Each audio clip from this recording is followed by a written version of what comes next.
दोन्ही पॅसेज 10 मार्क्ससाठीचे असतात. दोन्ही पॅसेजमध्ये सेम क्वेश्चन टाइप तुम्हाला विचारले जातात. आता बघा ह्या सेक्शनला कशा पद्धतीने प्रेझेंट करायचं किंवा कशा पद्धतीने असतो ते आता आपण बघूया. तर सगळ्यात वरती सेक्शनचं नाव टाकायचं आहे. त्यानंतर त्या चौकटीमध्ये क्वेश्चन नंबर टाकायचा, सब क्वेश्चन नंबर टाकायचा आणि त्यानंतर आन्सर टाकायला सुरुवात करायची. आता बघा तुम्हाला दोन पॅसेज दिले जातात. दोन्ही पॅसेजमध्ये सेम क्वेश्चन टाइप दिले जातात. म्हणजे A1 क्वेश्चन असेल, A2 क्वेश्चन असेल, A3 क्वेश्चन असेल, A4 to A5 5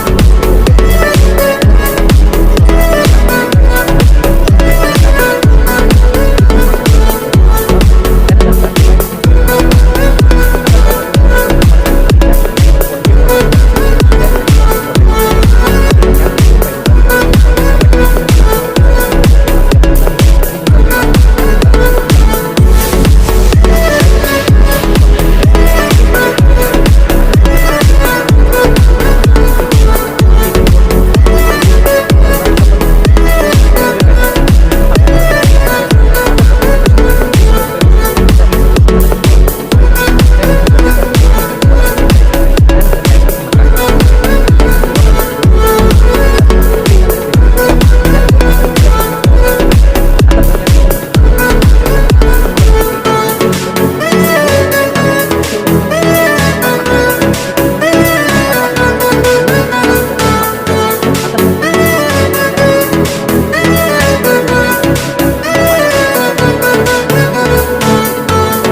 असतात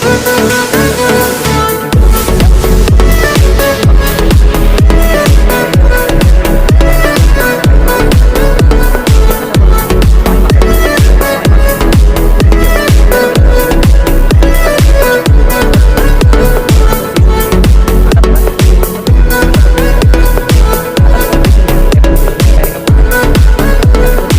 हे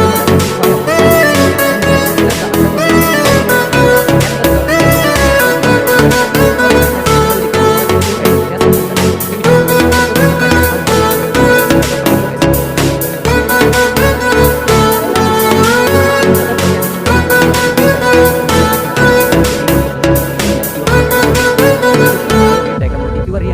क्वेश्चनमध्ये A3 क्वेश्चन तुम्हाला व्होकॅब्युलरीवरती असणार आहे. A4 क्वेश्चन तुमचा ग्रामरचा आणि A5 क्वेश्चन तुम्हाला पर्सनल रिस्पॉन्स टाइप क्वेश्चन असणार आहे. आता बघा पर्सनल रिस्पॉन्स टाइप क्वेश्चन ज्या ठिकाणी पॉइंटेड फॉर्मॅटमध्ये लिहिता येत असेल त्या ठिकाणी पॉइंटेड फॉर्मॅटमध्ये तुम्हाला लिहायचं असेल. कारण इंग्लिश विषयाच्या पेपरमध्ये तुम्हाला सगळ्यात महत्त्वाची असते तुमची वेळ.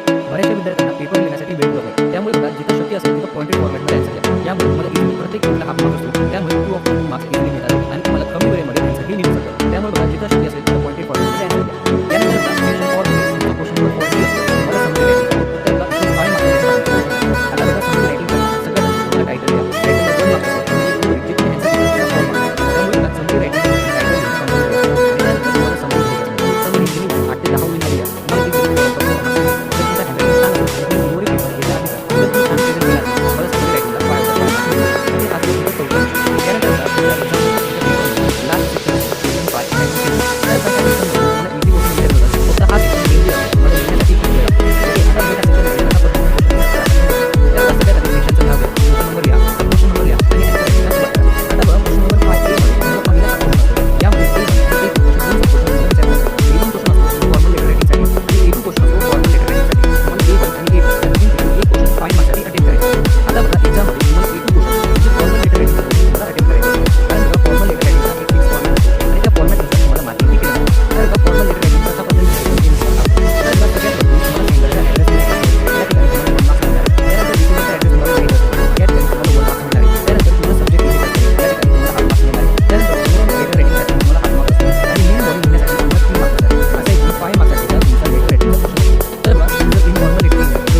न्यूज रिपोर्ट रायटिंग हा क्वेश्चन असणार आहे B1 क्वेश्चन आणि B2 क्वेश्चन असतो तुम्हाला स्पीच रायटिंगवरती. तुम्हाला ह्या दोन्ही क्वेश्चनपैकी एक क्वेश्चन तुम्हाला अटेम्प्ट करायचा असणे. आता बघा तुम्हाला क्वेश्चन नंबर 6B मध्ये B1 क्वेश्चन म्हणजे न्यूज रिपोर्ट रायटिंग हा क्वेश्चन तुम्हाला अटेम्प्ट करायचा आहे. कारण बघा न्यूज रिपोर्ट हा तुम्हाला कमी वेळेमध्ये दिला जातो. याला देखील फिक्स फॉर्मॅट